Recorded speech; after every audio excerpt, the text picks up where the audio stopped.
Každý deň je buď smutný vonku, alebo smutný doma. Jedna vec, čo v srdci strašne bodá, hľadá v sebe odvahu, no vyhýba sa pohľadu. Keď ju vidí, otočí sa dozadu, bojí sa svojho najväčšieho pokladu. Aha. Píše o nej básne, no žiadnu jej nikdy neposlal. Bojí sa, že by sa mu naspäť nikto neozval. Tak veľmi by chcel byť s ňou, pozvať ju niekam von.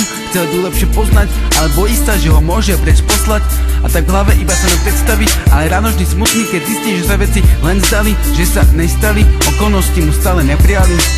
A 3 ulice zľava sedí na posteli baba, hodiny sama, odvahu hľada. Myslí na to, na koho bola prvá slovo daná, ale každý večer smutná na postel padá. Ona ani netuší, čo môže cítiť on, preto je láska pre ňu iba snom. Keď nič nevie, má aspoň akú takú nádej, ale keby jej povedal nie, nemala by kam ďalej. A tak obaja iba čakajú, tie smutné dni rátajú, malé nádeje si ešte sem tam dávajú a stále len odvahu hľadajú. Nikdy nemá zmysel čakať na poslednú chvíľu, treba dať hlavu hore a nájsť sebe silu, lebo aj za tú najkračšiu chvíľu sa ti môže láska zďaliť o ďalšiu milu. Za svoje city treba vždycky bojovať, je to vec, pri ktorej ti nemôže nikto pomôcť dať. Treba sa proste vedieť odhodlať, lebo príde chvíľa, keď už nebudeš mať šancu poboskať. Aha. 3 mesiace na to babe zistia, že za roka zomrie, nie za ním, nech mu aspoň ľúbim ťa povie.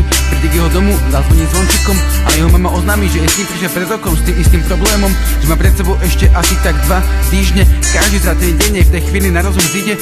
Vôbec nečakala, že toto príde, nikdy by ju nenapadlo, že prežije takéto chvíle. A teraz len obaja plačú nad tým, koľko mohli mať času a nad tým, koľko im ostalo.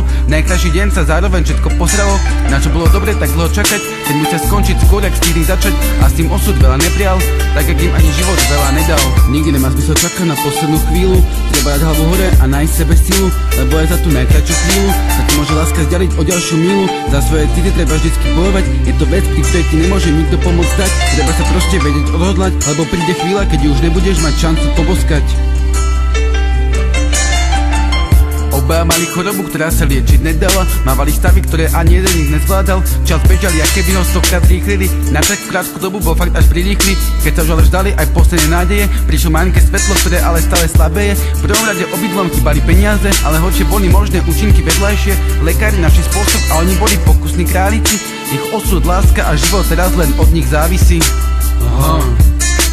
Po hodinách dievča pomaly oči otvára, točí sa ona a s ňou aj celá podlaha. Nevie si v hlave upresniť, čo sa vlastne deje, ale vie, že niečo dobre nie je. Vedľa na posteli sa na ňu usmieva neznámy chalan, nevie kto je a prečo je vlastne máva. Nevie ani len ako sa ona sama volá, nevie kto je a kým predtým bola. Chalan sa prestáva usmievať, keď ľudí nechápajú výraz na jej tvári. Zabudla kým je, s kým je, aj na ich spoločné plány. Sa zapadla do oka z oka, nebola schopná ani slovka. Jeho láska stopla, skopla, skok z okna, zem mokrá, láska vybuchla ako sopka.